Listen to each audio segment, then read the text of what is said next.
Time for an old favorite with capping the card, Travers style. Mm.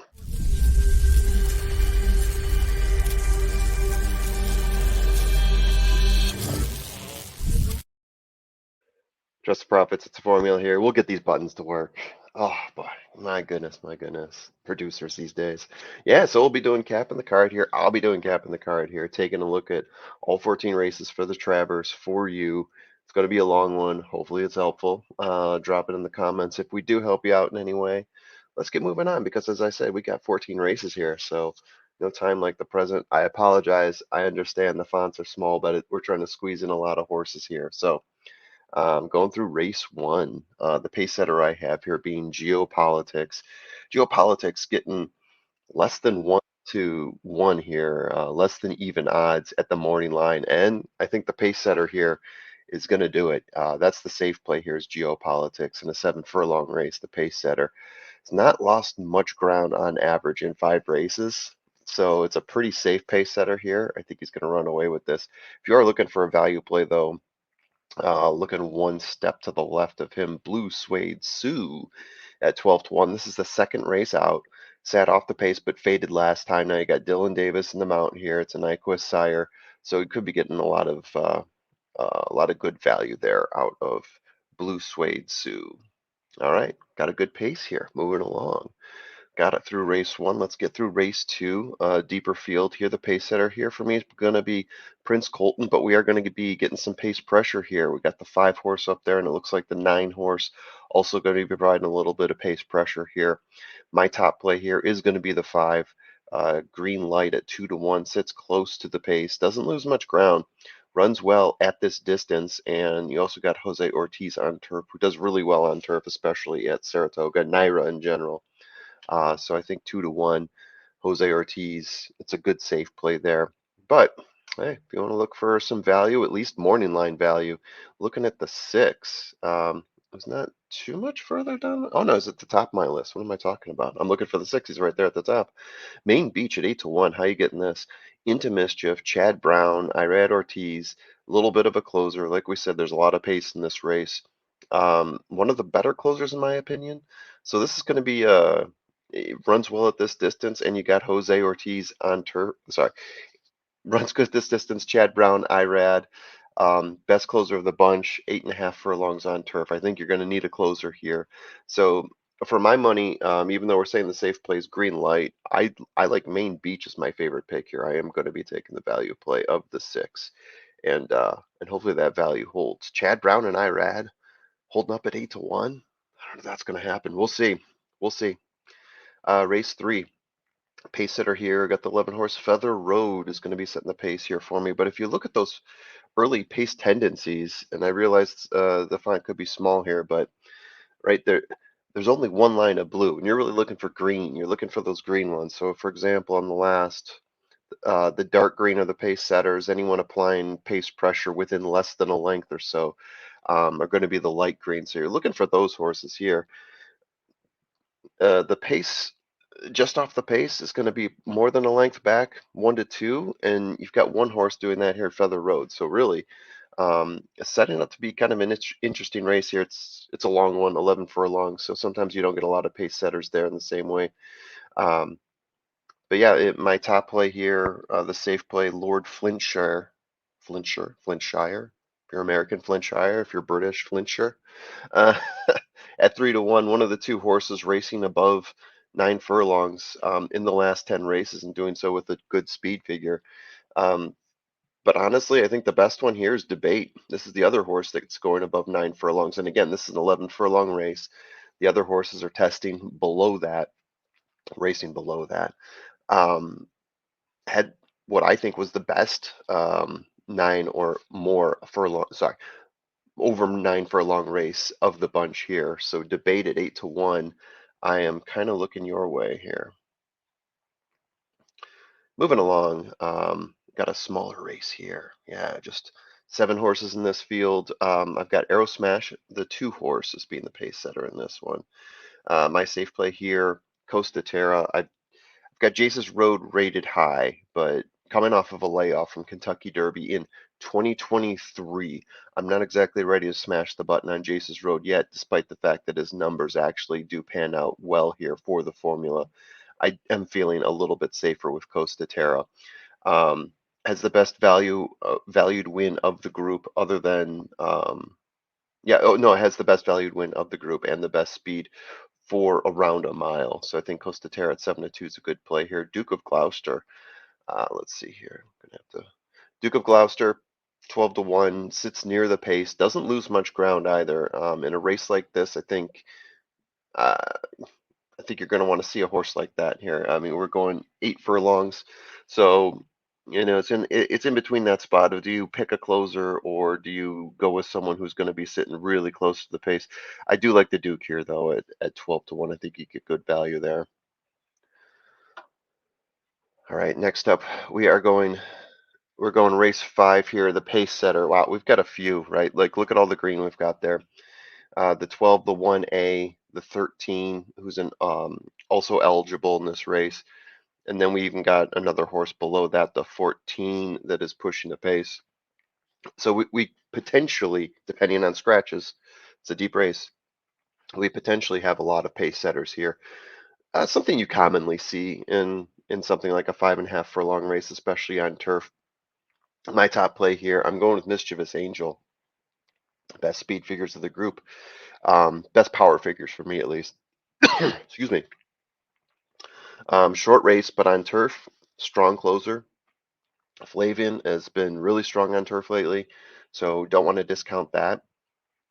I think you're getting a lot of value here too at 9-2. I mean, I'm saying that this is my top pick. There's a bunch of less than 2-1 horses out there, and I honestly like Mischievous Angel better than all of them. Holy crap, someone needs water here.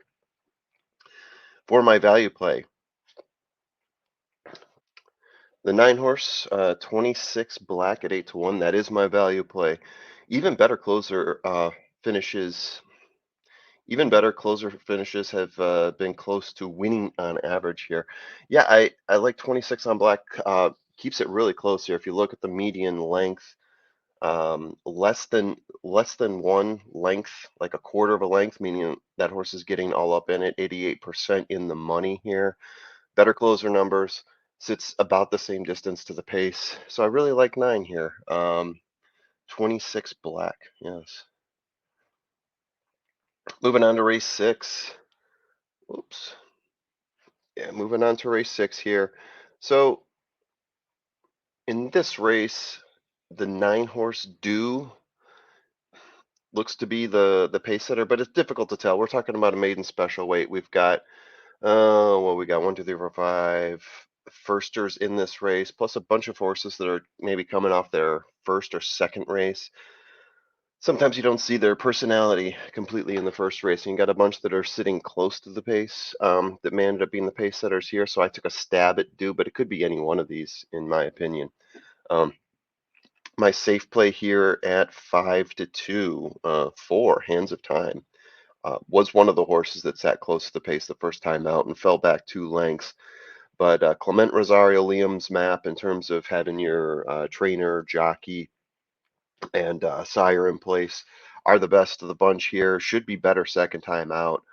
So I'm really liking their chances here. If we want to look for a value play, look at the top I've got here at 10-1.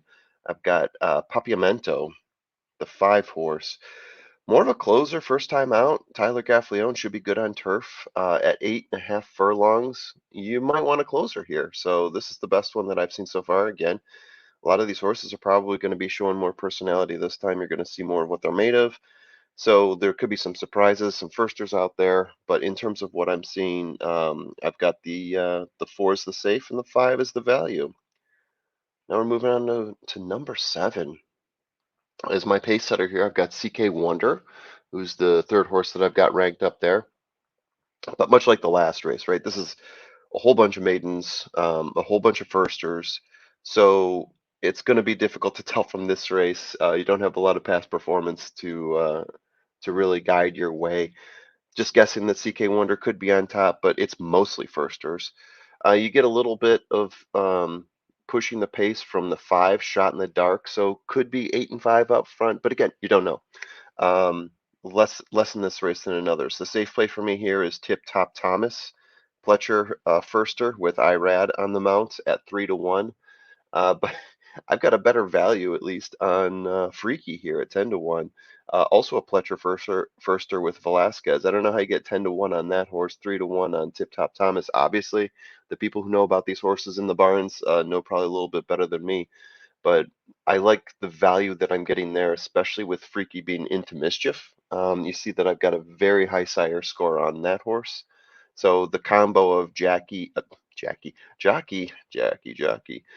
trainer and sire combo is really strong for me here. Moving along. So where are we at now? Well, we're not into the stakes races yet, but we can smell them. So a pace setter here. Wow, I mean it's all purple and blue here, so it's difficult to tell. Maybe rhetorical, the 5, the second horse I got rated here. Um, Also my safe play at 2-1. No horse grabbing the pace that I can tell. A lot of these horses really want to sit 1 to 2 lengths off the pace on the back stretch. Used to sitting a length back and pushing at the end, but I think it's got the best win of this group. So rhetorical, I think definitely going to be the safe play for me here. In terms of value plays at 10-1, final denial. Fourth race out for this horse. Been showing improvement, one of the best improvements of the group.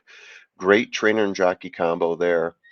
You've got Rosario, Clement, and Mendelssohn being the sire there, and has a big close, biggest close of the group. So sits a couple tiers back, um, behind the horses that I would have as just off the pace, but definitely has a strong push down the stretch. So I'm looking out for final denial there at 8.5 furlongs on turf. 8.5 furlongs on turf, you're going to want a closer, right? You think of that wave coming in, passes the group, hoping that the one horse is going to find his way there. All right, now we're getting into I put G1 here, but I may not necessarily put the ranking in there for the rest of them. Anyway, pace setter. Pace setter here, I do have Silver Knot as the pace setter. Looking a little bit deeper into some of the numbers here, it could have gone measured time, Silver Knot, but Silver Knot I think has more of a pace presence in some of the races. One of the races I think may have brought his early pace tendency down a little bit. So I'm going Silver Knot on the pace, but it could be either one of those. The safe play here for me is measured time, though. 6 wins in 8 races. Biggest win of the bunch. It's a Charles Apple. This is a potential single for me here, too. I think if I'm going to single, I will take measured time. But the value play here for me, Far Bridge at 8-1. After you rank in the 2 Applebees that are sitting at less than 2-1 odds, this horse has an 8 out of 10 in the money finish here. So he's run long distances, and we're going 12 furlongs here. So I do like Far Bridge at 8-1 as being that third horse that you put in there with the Applebees, but I do think it's going to be measured time, Silver Knot, and then Far Bridge for third. Moving along, we've got Ballerina Stakes here. Another G1 pace setter for me here is going to be, and there's going to be some pace pressure on this horse too, but Vava at Society. 4 gate to wire wins for Society. So I've got her as being the pace setter in this one. Going to get some pressure from Muniz Gold and possibly Scylla as well. You can see those other horses in green, and just another tier behind them is going to be the horses in blue by my estimations. One of those being Vava at 1-1, 5 wins in 10, tied for best value win of the bunch. Sits off the pace, closes hard, and this pace, as I mentioned before, it's going to be smoking. You got some of these horses up here. I think it's going to be a pretty deadly pace. So anyone that's going to be close to that and still has something down the stretch is going to be solid. But I do like Muniz Gold, the 8 horse here. Going to be pushing the pace. You're hoping she's got a little something left in the tank, but you're getting great value here from a strong Muniz horse, sitting close to the pace. Velasquez and Pletcher, the trainer jockey combo there. Forgo. Oh boy, Forgo. This was a tough one. Not the toughest one in my opinion of all these, but uh, I thought this was a little bit challenging here. I'm going to say the pace setter for this one. There's 2 that are up in the air, and I think they could apply pressure to each other. But Cagliostro and Mulligan, the 6. and the 8 are probably going to be the two pace setters. Cagliostro, I gave the edge to here. Could have listed them both. Safe play for me here is Gun Pilot, 3-1. I do like Gun Pilot better than Mulligan. I think the pace is going to be just a little bit too hot, and Mulligan, even at just 7 furlongs,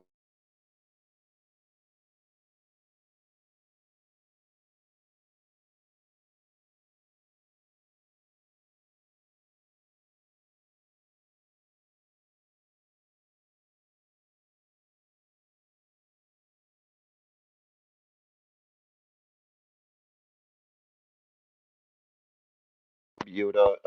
It's going to be the value play for me here. Um, yeah, 50% in the money. Wilmot, Tyler Gaffleone, Baby Yoda, definitely going to be a play for me here. Moving on to the Jerkins. This is the tough one for me here. What do you do with the Jerkins, right? So the pace setter, we've got like three that are in that pack right there, right next to each other. There, the 1, the 4, and the 11. World record, Vetriano and Little Knee. So with those three, plus you're adding in maybe Timberlake for some pace pressure, it's going to be lightning fast.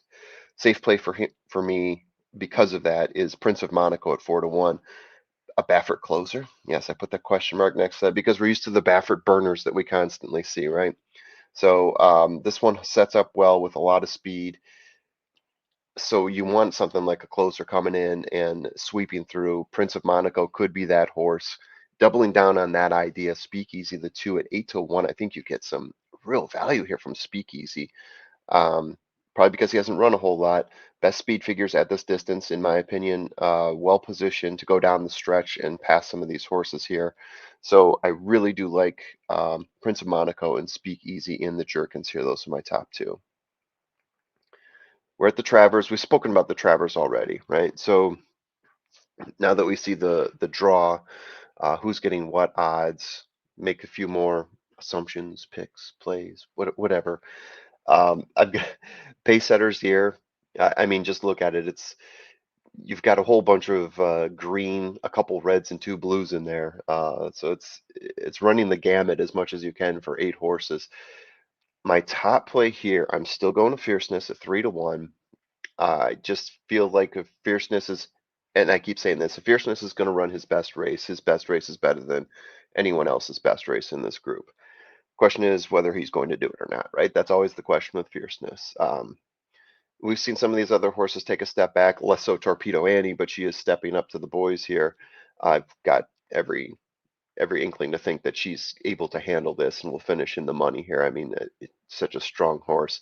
But I will say that if I'm going to have to pick a value play here, the one that gives you the most value, I'm just looking at the top four, who gives you the most value and who's going to be able to handle the pace at 10 furlongs.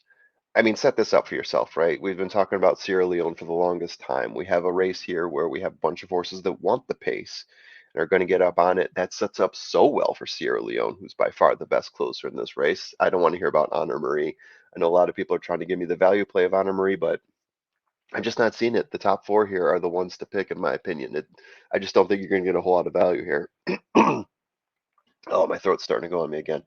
So I think in terms of value play, Sierra Leone sets up real nicely here. Who knows what kind of number we're going to get because there's 4 horses taking money.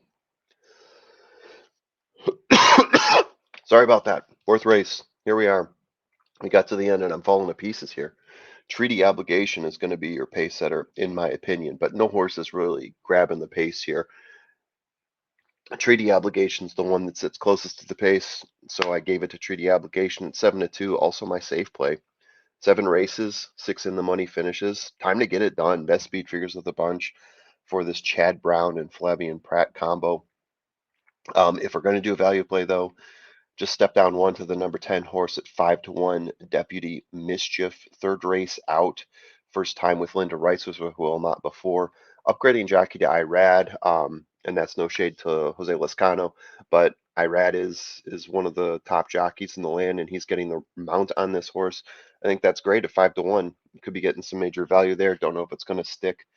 Um, Into Mischief too. Into Mischief, the sire, real strong sire of this bunch. So there you have it. I got through. I had slight mic issues, hopefully just slight. I'll check on that in a second. Coughing issues. We got through 14 races. Gotta love it. Could have done this drop.